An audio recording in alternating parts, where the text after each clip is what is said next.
silence of the forest. When I woke up in the middle of the night, it wasn't the howl of the wind or the rustling of trees that woke me.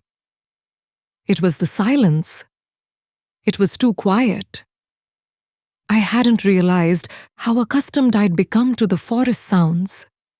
The chirping of crickets, the distant hoot of owls, the occasional rustle of small animals in the brush. But now, nothing. Not a single breath of life. I wasn't alone in the woods. Something was watching me. The woods had always been peaceful. I'd spent my childhood camping with my father, learning the constellations, hiking the winding trails, and hearing stories about the creatures that roamed the night. He always told me to respect the forest, never stray from the path, and never, under any circumstance, be out there after dark. I'd never questioned it. As a kid, the stories made sense, and as an adult, they faded into harmless folklore. That was until last month, when I returned to the very same woods for a weekend hike by myself, determined to reclaim the serenity I once loved. It was a perfect autumn afternoon when I arrived. The air was crisp, the forest bathed in the soft amber light of the setting sun. I found a small clearing, set up my tent, and made a campfire, feeling the weight of the years fall away. The familiar sounds of the forest calmed my mind as I sat by the fire, roasting marshmallows and listening to the rustle of leaves in the breeze. But as the night grew darker, the wind seemed to pick up. It didn't feel like a normal breeze, though. There was something sharp about it, like it carried a warning. The fire flickered, the trees groaned, and something in the shadows of the forest seemed to stir. I thought I was just being paranoid. The stories my father had told me came flooding back. The ones about people who ventured too deep into the woods and never came back. He used to say it was because they disturbed the guardians of the forest. That night, I awoke in the middle of the night with a feeling of unease. The air around me was stifling, thick, and the soundless darkness felt unnatural. The crackling fire had died out, and I could no longer hear the usual symphony of nocturnal creatures. No crickets, no rustling leaves, no owls.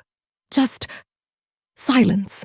I lay there for a long time, wide-eyed, trying to make sense of it. The silence was suffocating. Every movement of my body felt amplified in the stillness. My heart was racing, and I couldn't tell if I was imagining things or if the forest was holding its breath. Then, I heard something. A slow, deliberate footstep. The crunch of leaves, muffled but distinct. It came from just beyond the tree line, too close to be a deer or any other animal I knew of. I held my breath.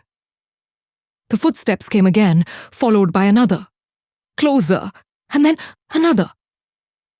It wasn't an animal. It was a person.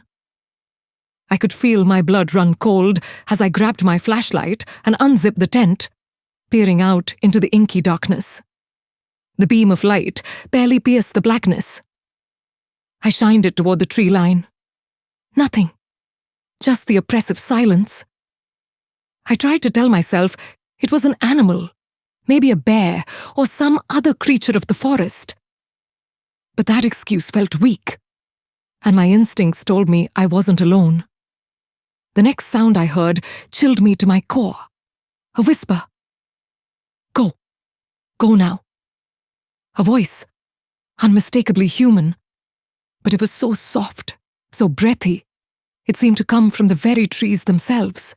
I bolted upright, heart pounding in my chest. I grabbed my things, scrambled to pack up, and hurriedly stuffed my belongings into my backpack. I had to get out of there. I didn't care about my campsite or the fire Whatever that was in the woods, I didn't want to meet it. But as I started walking toward the path, I stopped. The hairs on the back of my neck stood on end.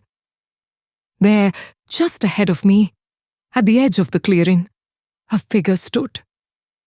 A tall, shadowy silhouette, standing perfectly still. I couldn't make out any features. It was as if the forest itself had taken on a shape. The darkness around it was consuming, like a vortex. The figure stood unmoving, its presence oppressive and cold. Then a whisper again. "Leave before it's too late." A cold chill spread through me. My feet moved without thought. I ran, fast. Faster than I thought I could. Branches whipped at my face, but I didn't stop. I didn't dare look back. I didn't stop running until I reached my car. My hands were shaking as I fumbled for my keys, my breath coming in sharp gasps. I drove away, without looking back, the memory of the figure still fresh in my mind. I didn't return to that forest, not then, not ever again. But weeks later, I heard a story about someone who disappeared out there. Someone just like me. A hiker who had gone in alone. They say he heard the whispers too. The last thing anyone heard from him was a voicemail to his friend, warning them, "It's not the trees. It's the silence."